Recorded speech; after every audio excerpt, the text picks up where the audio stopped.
अस्सलाम वालेकुम my YouTube family. I hope कि आप सब लोग ठीक ठाक होंगे, खैरियत से होंगे। मैं भी जनाब ठीक ठाक हूँ, खैरियत से हूँ। आप लोग की खैरियत चाहती हो तो जनाब आज है 24 जनवरी सन 2024 और दिन है जनाब बुध, जिसको बुद्धू भी कहते हैं। जनाब बुध का दिन है। तो सभी को कनाडा में, पूरे कनाडा में बुध का दिन जो है बहुत बहुत मुबारक हो। और उम्मीद करती हूँ आप सब लोग अपने अपने बच्चों के साथ, अपनी फैमिली के साथ बहुत खुशगवार ज़िंदगी गुजार रहे होंगे। तो जनाब बात कर लेते हैं आज के वेदर की।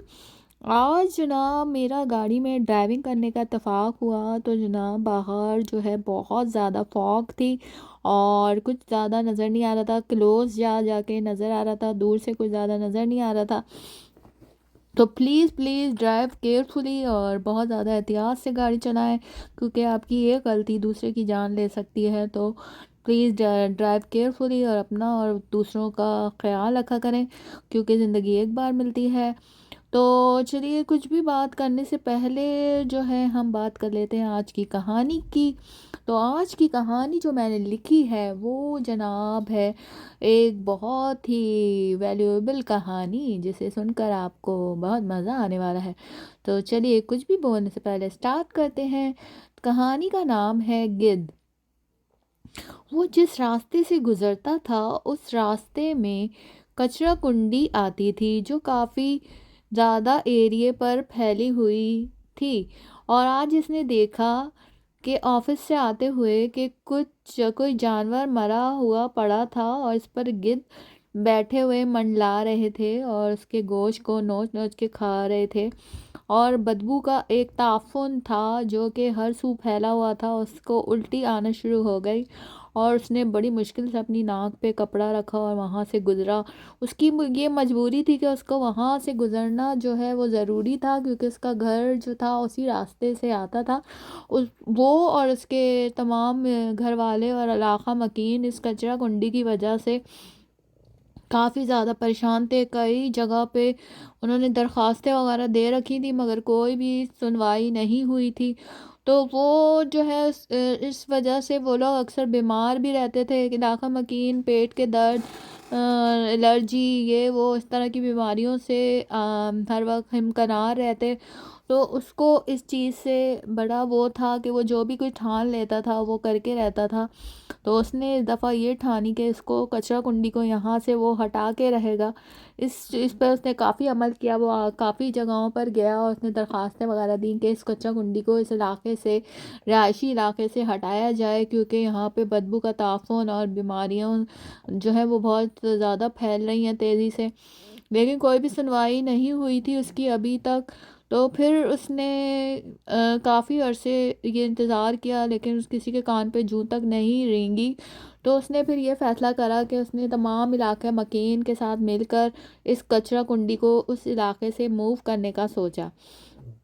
उसने ये किया कि तमाम लोगों के साथ मिलकर उसने आहिस्ता आहिस्ता वो कचरा उठाकर क्रेनों के ज़रिए दूसरी जगहों पे मूव करना शुरू कर दिया, जो बहुत इलाके से दूर था और जहाँ पर आबादी नहीं थी।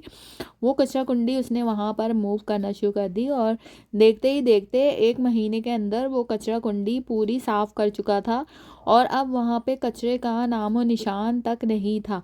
उसने वहाँ पर बहुत अच्छे से खाद डलवाई, गुदाई वगैरह करवाई मालियों से और उसमें पौधे वगैरह लगाना शुरू कर दिए। और वो काफ़ी बड़ा एरिया था जहाँ पर ये कचरा कुंडी थी, उसको उसने एक पार्क की शक्ल देना शुरू कर दी और गवर्नमेंट से एक पार्क अप्रूव करवाया, जो कि गवर्नमेंट ने अप्रूव कर लिया। और वो पार्क उसने अपनी माँ के नाम पे रखवा दिया और वो वहाँ पे पौधे वगैरह और सब कुछ लगाना शुरू कर चुका था। और वो इस हद तक कामयाब हो गया था कि वो जो पार्क था बहुत अच्छा सा बनकर तैयार हो चुका था। और उस जगह को सब देखकर अश कर रहे थे। जहाँ से बदबुओं के भपके आते थे, अब वहाँ से खुशबुएं उठ रही थी और इलाके के तमाम मकीन और तमाम लोग बुज़ुर्ग वगैरह बहुत ज़्यादा खुश थे। और जब उसको حکومت پاکستان کو اس بات کا پتہ چلا کہ کسی عام سے شخص نے ایک اتنا بڑی محنت اور جرات کا کام کر کے دکھایا ہے، تو انہوں نے اسے بلا کر تمغۂ حسن کارکردگی سے نوازا، اور وہ جو ہے اب پھولے نہیں سما رہا تھا، اس کا ہر جگہ نام تھا، اخباروں میں، رسالوں میں، ہر جگہ اس کا نام تھا، اور اب وہ اس چیز پر بہت خوش تھا۔ علاقے سے بیماریاں بھی کافی حد تک کم ہو گئی تھیں، اور خوشبوؤں کا راج تھا۔ جو بھی اس راستے سے اب گزرتا تھا وہ اش اش کر اٹھتا تھا، اور بے ساختہ اس لڑکے کے لیے ان کے منہ سے واہ واہ واہ نکلتا۔ تو جناب کوئی کام بھی مشکل نہیں ہوتا، اگر کر گزرا جائے تو ہمیں ہر مشکل کا سامنا کرنا چاہیے، اور اس مشکل سے جو ہمیں نکلنا چاہیے۔ اللہ تعالیٰ ہمیں راستے بتاتا ہے، تو ہمیں ان راستوں پر عمل کرنا چاہیے، اور ہر مشکل سے آرام سے گزرنے کا ہنر آنا چاہیے۔ مشکلات انسان کی ہر کسی کے راستے میں آتی ہیں، لیکن وہی لوگ کامیاب ہوتے ہیں جو ڈٹ کر اس کا مقابلہ کرتے ہیں اور آگے بڑھتے ہیں۔ تو جسٹ موو آن۔ اگر آپ کی زندگی میں بھی کوئی مسئلے مسائل ہیں تو پلیز اس کو حل کرنے کی کوشش کریں، اور آگے بڑھیں، قدم بڑھائیں، خود کچھ کر کے دکھائیں، دوسروں پہ نہ رکھیں۔ تو اس طرح ہی عمل سے دنیا بنتی ہے، جنت بھی جہنم بھی۔ تو اسی کے ساتھ میری اس کہانی گت کا جو تھا وہ اختتام ہوا چاہتا ہے۔ اگر کہانی اچھی لگے لائک کریں، تھمز اپ دیں اور ویوز دیں۔ میں کینیڈین گرل چلتی ہوں، پھر ملوں گی آپ سے ایک نئی کہانی کے ساتھ۔ جب تک مجھے اجازت دیجیے، فی امان اللہ، گڈ نائٹ، شبھ راتری۔